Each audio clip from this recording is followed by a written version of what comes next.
जंगल में सर्दियों की आहट शुरू हो चुकी थी। ठंडी हवाएं चलने लगी थी। जंगल के सभी पक्षी अपनी जान बचाने के लिए गर्म देश जाने की तैयारी कर रहे थे। आसमान पक्षियों से भरा हुआ था। रानो बहन, जल्दी तैयारी कीजिए, शाम तक हमें निकलना होगा। अगर हम यहाँ रुके तो बर्फबारी में हम सब जम जाएंगे। रानो चिड़िया अपने घोंसले में बैठी थी। उसका एक पंख चोटिल था, इसलिए वो लंबी उड़ान भरने से डर रही थी। कालू कौवा पास की डाल पर बैठा उसे देख रहा था। कालू भैया, आप तो जानते हैं कि कुदरत ने मेरे साथ क्या किया है। मेरा ये पंख अब मेरा साथ नहीं देता और जरा सी ऊंची उड़ान भरते ही इसमें तेज दर्द होने लगता है। हजारों मील का ये सफर मैं कैसे तय करूंगी? बीच रास्ते में किसी तूफान या शिकारी का निवाला बनने से बेहतर है कि मैं अपनी इसी जन्मभूमि की मिट्टी में दम तोड़ दूं। आप सब चले जाइए, मुझे मेरी किस्मत पर छोड़ दीजिए। अगर रानो यहाँ रुकी तो इस बार की ठंड उसे मार डालेगी।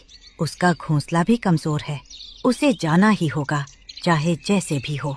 कालू नदी किनारे अकेले बैठा सोच रहा था। वो रानो को समझा समझा कर थक चुका था, लेकिन रानो जिद पर अड़ी थी। कालू को एक कठोर फैसला लेना था। रानो को बचाने के लिए मुझे उसकी नजरों में गिरना होगा। उसे मुझसे नफरत करनी होगी, तभी वो मुझे छोड़कर जाएगी। भगवान, मुझे माफ करना।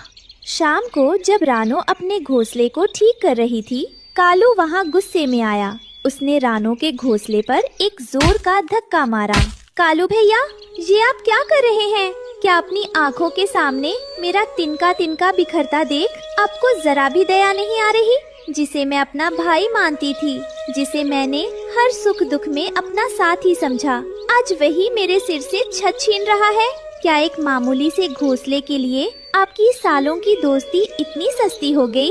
आप मेरा घर नहीं, मेरा भरोसा तोड़ रही हैं। ये जगह मेरी है, मुझे सर्दियों के लिए बड़ा घर चाहिए। तुम यहाँ से भाग जाओ, मुझे तुम्हारी शक्ल नहीं देखनी।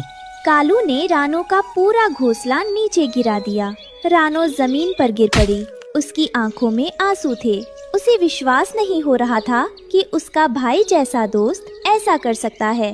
कालू भैया, हम तो परिवार की तरह थे, आप इतने बदल कैसे गए? मेरे पास अब कोई छत नहीं है। परिवार? कैसा परिवार? मुझे सिर्फ अपनी जान की परवाह है। निकलो यहाँ से, वरना मैं तुम्हें चोंच मारूंगा। मजबूरी में रोते हुए रानो ने उड़ान भरी। हरिया तोता और बाकी पक्षी उसका इंतजार कर रहे थे। रानो ने आखिरी बार पीछे मुड़कर देखा।